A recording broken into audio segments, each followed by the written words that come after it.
So, welcome again to the Explaining History podcast. As you know, in the last few months, we've done some great interviews, and we're taking interviewing in a slightly different direction today. Firstly, my guest today, Alvaro Gomez, has been pivotal in the development of explaining history, in a huge act of kindness and generosity a few years ago. He reached out and arranged to establish a website for the podcast, which I've been very very grateful for. Um, Alvaro is speaking to us from Spain today, and we are going to talk about the populist right in Spain, particularly the Vox party, but also the kind of the political moment that exists in Spain at the moment. And Alvaro today is acting as kind of our eyewitness to this moment in Spain, and we'll obviously dip into a little bit of the history of the right in Spain. They've had quite an exciting past 100 years or so. So we'll dive in there. But firstly, welcome to the podcast, Alvaro. It's a great privilege to have you here. Thank you, Nick. Thank you for having me. I've been listening to your podcast for many, many years, and it's a lot of fun to join you. So thank you. Thank you. Okay. So we exist in this moment in kind of European history where we have this kind of strange kind of confluence of far right parties, far right ideas that 20 or 30 years ago it would have been widely assumed would have been in kind of history's dustbin, but here they are in the huge far right party in France. There is essentially a far right party in government in Italy. There is Brexit that happened partly as a result of kind of minority right-wing parties or extreme right-wing parties filtering into the Conservatives, who kind of need no encouragement really to drift towards the right, and obviously kind of Spain is part of that story, and so perhaps we can begin with talking about where, for example, the far in recent years, obviously the far right in Spain has emerged from. And the kind of it sort of drift away from sort of centre ground conservatism. Perhaps we could begin there. Sure. So since the advent of democracy in the late 1970s in Spain, the right there were a few right parties, but they coalesced into what is known as the PP, the Partido Popular, which has been hegemonic and has been in government several times.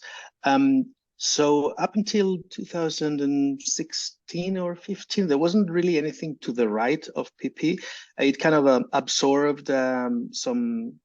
There were some individuals and some currents and trends inside the party that were pulling it towards a more right position, but it tended to kind of not pay too much attention to that, or not to make it part of their mainstream positions.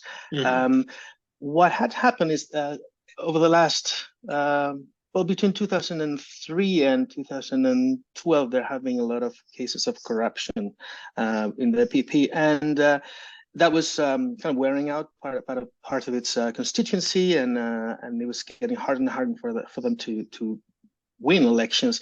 So around 2016, there was a party called Ciudadanos, which tried to position itself somewhere between the Socialist Party and the Partido Popular. Initially, it tried to grab voters from both sides, but what happened eventually is that it ended up leaning clearly towards Partido Popular. That didn't quite work out. They weren't able to win a general election and govern. So a second party raised, which is Vox, and that was clearly positioned to the right of Partido Popular. The Vox itself is a spin-off. The founder of Vox used to be a member of Partido Popular, so they're not exactly aliens. That's kind of a first outline. I'm not sure if you want to dive deeper into that or move on. Well, there's something interesting when you talk about parties that position themselves sort of somewhere between, the left and the right. You've seen across the democratic world parties that are able to, almost harness the rhetoric of the left, of hope and change and that kind of stuff. But in reality, they're wedded to a more traditional economics, which is markets and privatization and these sorts of things. And my sense of what has happened. I mean, you saw, interestingly, under the two Obama administrations in America, a lot of kind of progressive language, but the substance of it all is kind of business as usual. And curiously enough, you get Donald Trump in 2016. And I wonder whether part of Vox's appeal is the kind of the politics that sort of speaks in the language of progressivism, but the reality is anything but. Is there a sense of that, do you think? If anything, that would have been more true of the Ciudadanos, which is the party I mentioned earlier. Yes, that's what and their supporters drive towards kind of perhaps the way towards Vox. As you rightly pointed out, Ciudadanos, which was the first attempt to kind of give some support to the Partido Popular, which is failing. That first attempt to position itself in the center, it was mostly aesthetical. There wasn't that much of a base to it, because when it comes to economical policy, they pushed towards privatization and lowering taxes for high income households and the companies. So they try to be progressive when it came to social things, I guess, but not so much things to do with economic policy. So yeah, you hit on something there, absolutely. Yeah. And I guess one of the kind of the features of Spanish politics, and this is one of the things that kind of Vox has built its appeal on, is the attempt to kind of end decentralization with the Basque Country and Catalonia, and their demand to kind of re-centralize. And I guess one of the things that has happened in recent years was the independence movement within Catalonia, and really the way that was suppressed. How much is the kind of the suppression of Catalonian independence a key part of Vox kind of rhetoric? If I may, I'm going to provide a tiny bit of additional context here, because in most countries, I would guess in Western Europe anyway, the axis tends to be more or less between the left and the right, and that affects mostly economic policy, although also some social changes. There is a second axis in Spain, which affects the centrifugal or centralist forces. So there are parties which are left-leaning but might be very pro-centralization. Yeah. And you have parties whose electorate is regional, so nationalist parties, who are kind of right-leaning in their policies in terms of economic policy mostly. So we've got two axes to plot our parties here. And as you said, even Ciudadanos, which is the first party I mentioned, the one that's tried to position itself towards the center, that party was originally created in Catalonia, and it was a way to push back on pro-Catalonian independence hegemony. So it clearly has a vocation of centralization, and that is even more true in the case of Vox, which is more kind of more direct and a little more folkish about it, if I may, less modern. Yeah. And in terms of recent developments, it's interesting that Basque terrorism stopped over 10 years ago, but it's still one of those puppets that politicians shake in public to scare people off. And it's interesting that as that problem kind of faded, the Catalonian independence became the initiative towards that became more belligerent. And in 2017, if you remember, there was a referendum that was deemed illegal by the Spanish court, and the central government, which at the time was under the hands of Partido Popular. Well, they decided that they would go, send some police instead of send some negotiation, and that kind of made the situation worse. And it was in that context that the Vox kind of gained strength. Yeah. It's interesting you mentioned this kind of centralizing, centrifugal kind of axis within Spanish politics. Obviously, within living memory in Great Britain, there has been 30 years of essentially low-level civil war in Northern Ireland. And you have Wales, where I am, which has a kind of a very sort of like modest cultural nationalist movement, which doesn't really, only in the last few years has the after Brexit has the conversation about Welsh independence really emerged at all. And then there's a very, very strong, very robust Scottish nationalist movement. You have politicians you mentioned in Spain, raising the kind of the ghost of ETA, for example, saying, this was a very, very bad thing for Spain. In Great Britain, you have a Conservative government actively unpicking the Good Friday Agreement, which was the document that ended 30 years of violence in Northern Ireland. I mean, that is the kind of the blasé and the anarchic nature of this thing that calls itself conservatism in Britain, but kind of isn't really. It's what they are is I suppose something that historians will kind of puzzle over for many, many years to come. Sometimes there has been, there are kind of comparisons made with terrorism in Northern Ireland and Basque terrorism, and I'm sure they learned from one another. But I think there's just an interesting kind of parallel there in the way that these sort of two things are remembered and misremembered.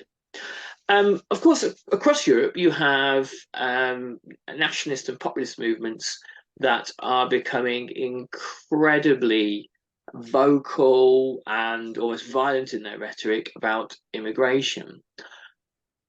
I guess I have two questions about that, really. How far has Vox managed to kind of latch onto popular anxieties about immigration in Spain? And how far do you think is immigration actually a kind of a pertinent issue, or is it a kind of like a phantom, really? So answering your first question, I do think it's something they have leveraged as part of their positions. It's always been there in a way, but it wasn't something that was made one of the main talking points for any party. Even Partido Popular was moderate as a mainstream big party. They didn't want to delve too deep into those things, but Vox has is mostly their main talking points, I would say, are immigration and the struggle with nationalist inclinations in some areas of the state. I would say those are its two main things. And then there is an anti-tax, pro-liberty, but mostly just reduce taxes in a kind of an irrational way, because they also claim to be wanting to support public services and all of those things. But yeah, answering your question, very much they latch regarding immigration very, very much, and also some social issues which are, if you look at them, really minor, such as squatting. It's one of the things that you hear more and more Vox politicians talking about, as if squatting in Spain was a widespread problem that everyone was suffering, and it really is not the case. If you have your actual home occupied by someone, you just call the police and they throw them off right away, as long as it's your residency. It is more properties that are owned by banks typically, and they are empty and have been empty for a while. And then if someone occupies that kind of that type of house, then it's not quite as easy to just throw them out. There is a due process, and it takes a while. But suddenly they're oversimplifying things and scaring people off, and people think if they're going to go shopping groceries, and when they come back, their house is going to be occupied. So some things are being blown out of proportion in a kind of a ridiculous way. And is there, as you find in lots of parts of the world, when you have kind of far right and populist right parties, is there a kind of like a friendly media in Spain that is amplifying these sorts of misleading messages? Well, they are not being portrayed as extremists. They are being invited to a lot of mainstream TV shows, late shows, radio, TV. So they're not being portrayed by the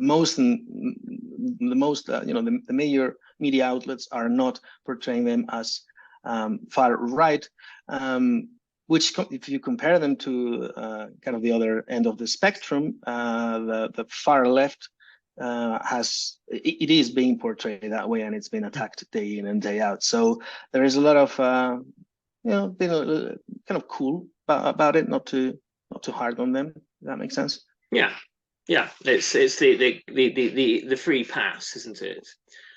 And I notice, I mean, by the way, for the benefit of everyone listening, we have in our kind of Zoom chat here, we've got a list of topics. So I should do this actually for more podcasts, because this is really, really helpful. But you mentioned the whitewashing of Franco. And Spain is to some extent unique in Europe. Actually, if you ignore Greece and Portugal, in that obviously at the end of the Second World War, in Italy and in Germany, the fascist dictators are overthrown, their regimes are overthrown, and there's a forcible kind of erasure of Nazism and Italian fascism. Then in the eastern half of Europe, you have Stalinism, which lingers on in some form until the end of the 1980s. Spain, obviously, is a fascist dictatorship until 1974, and when Franco passed away, his sort of erasure doesn't really happen in the same way, if at all. Now, it's true that if you're getting in a taxi in Moscow, the taxi driver might well have a picture of Stalin on the dashboard. Less likely to find a picture of Hitler on the dashboard of a taxi driver in Berlin. But it's wherever you go in the world, people will talk in fond terms about authoritarian figures. I know of people from Chile that think, well, that Pinochet, he sorted this country out good and proper, How far has the rehabilitation of Franco actually succeeded in Spain? That's one of the things where Vox's appearance in the public scene has changed things, because up until now, I'll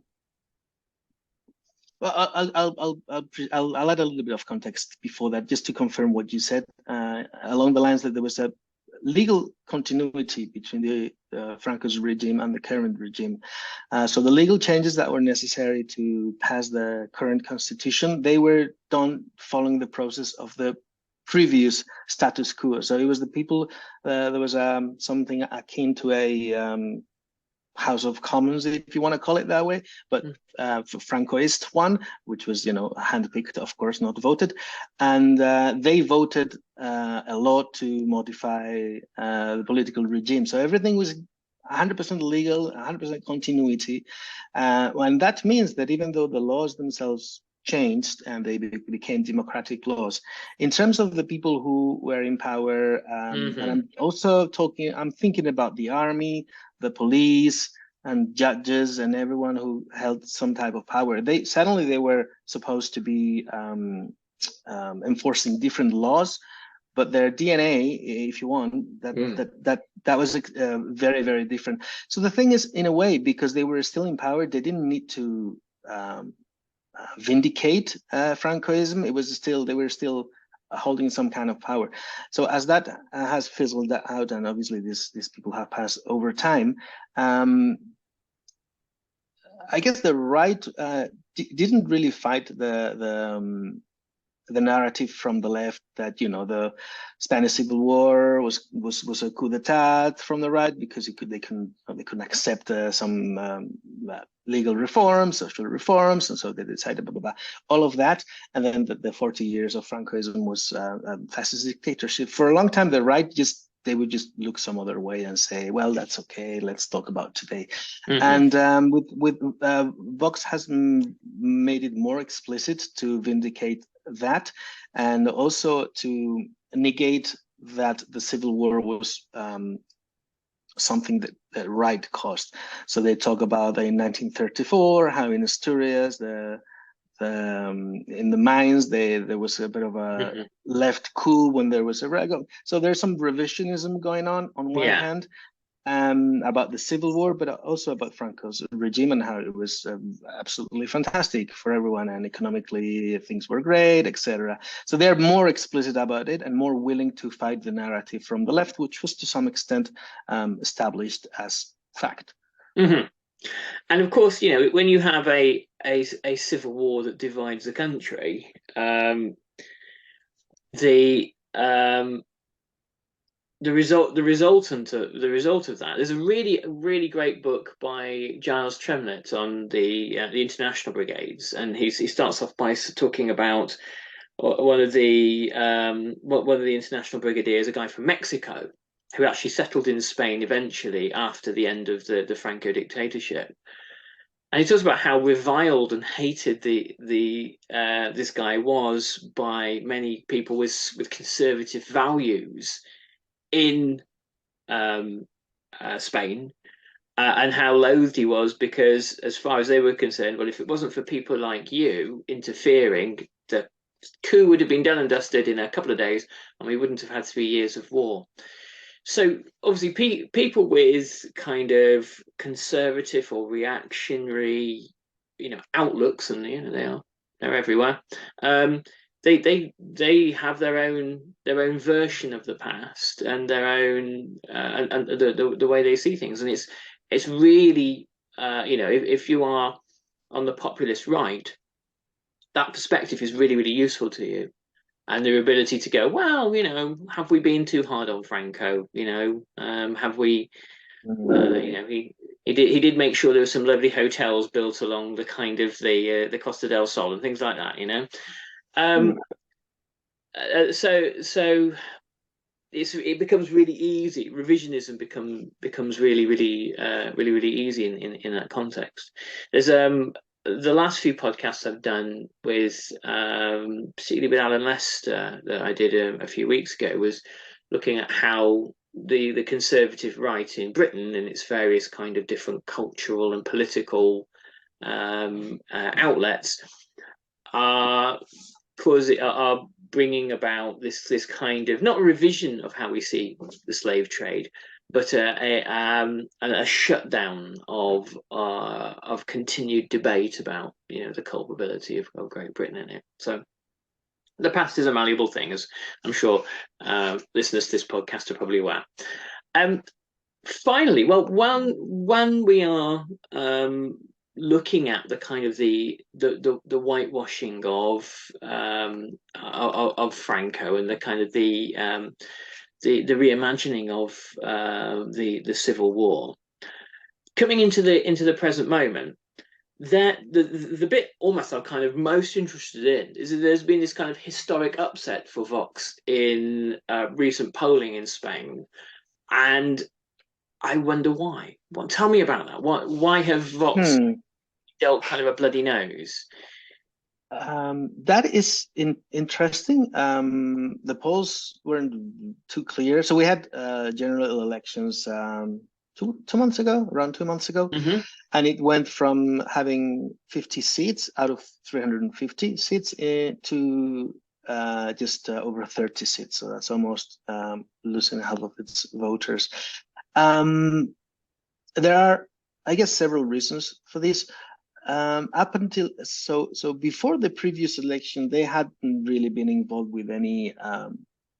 They weren't governing anywhere. They weren't. They were just in the opposition everywhere. So that makes it easier for you to scream a lot and make proposals, suggestions.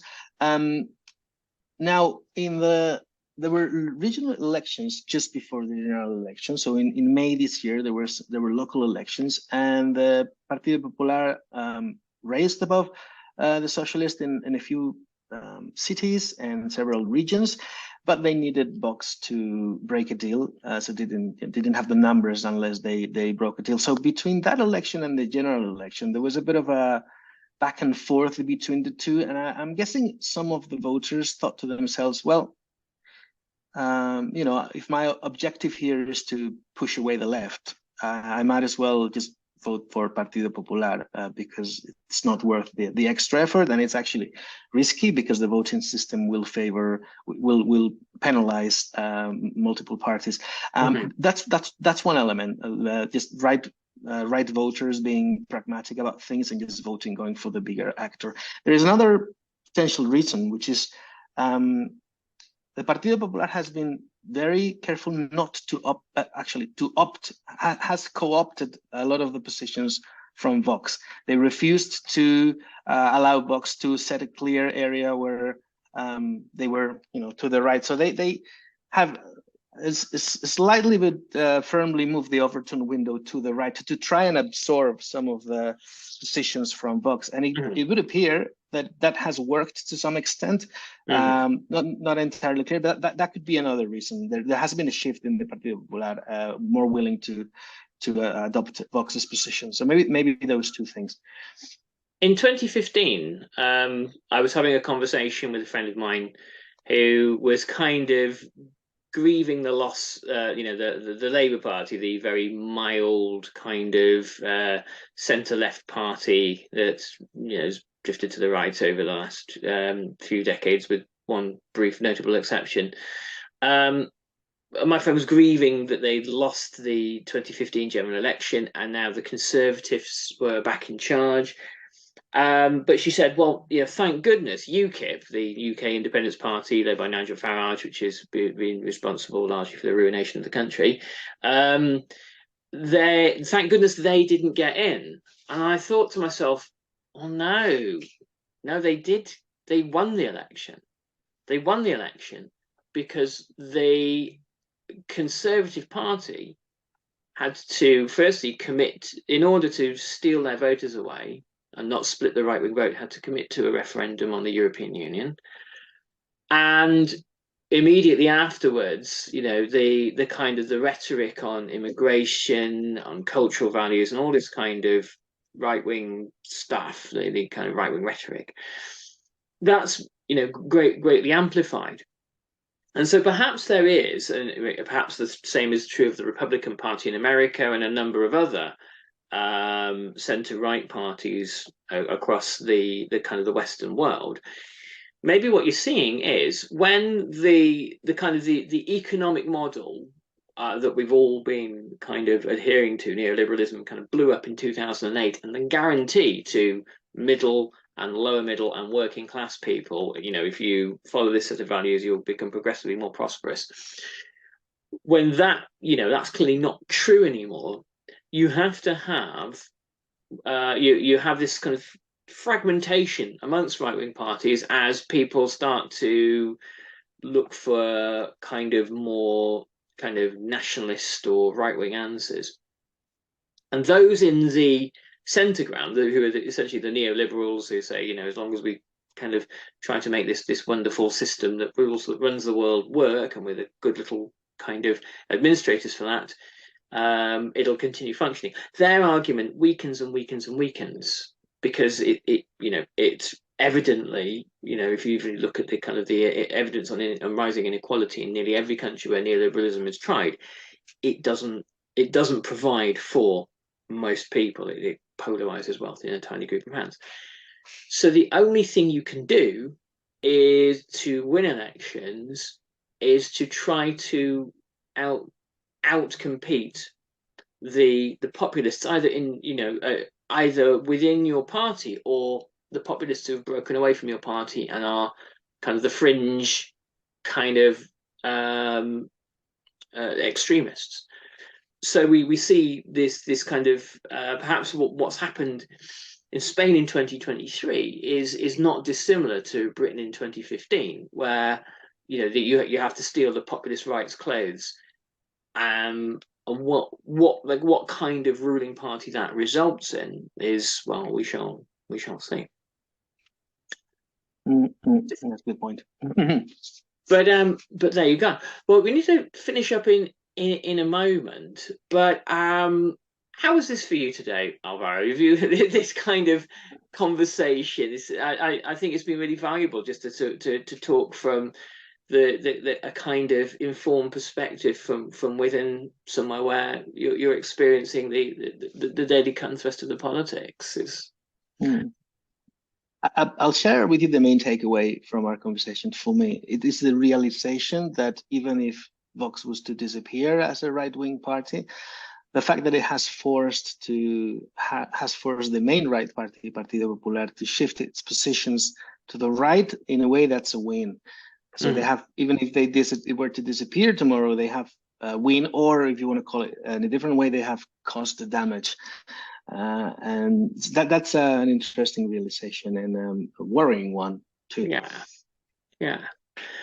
On that bleak note, well, this is the thing that I have often felt in these situations, is that, say what you will about the right-wing parties, in terms of kind of organization and focus and marshalling their resources and fighting for their irrational goals, they generally tend to be quite good at it, which is an issue, something the left perhaps needs to learn from. But there you go. That's this conversation for another time. And I do hope you'll join us again for further discussions about Spain, past and present.